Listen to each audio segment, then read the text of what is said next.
Alright guys, so I was at Costco and this was on sale.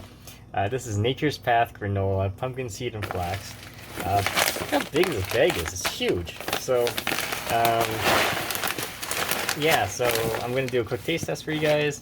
And here's the ingredients. If you guys want to read it, pause the video. So it's got oats, cane sugar, soy oil, pumpkin seeds, flax seeds, sea salt, molasses. Here's the nutrient panel. If you want to read it, pause the video. And let's do a quick taste test. Let's open it up. Alright, so that's what's inside. Let's take a look. There we go. That's a pretty good granola. It's not really sweet. It's got a hint of sweetness to it, so yeah.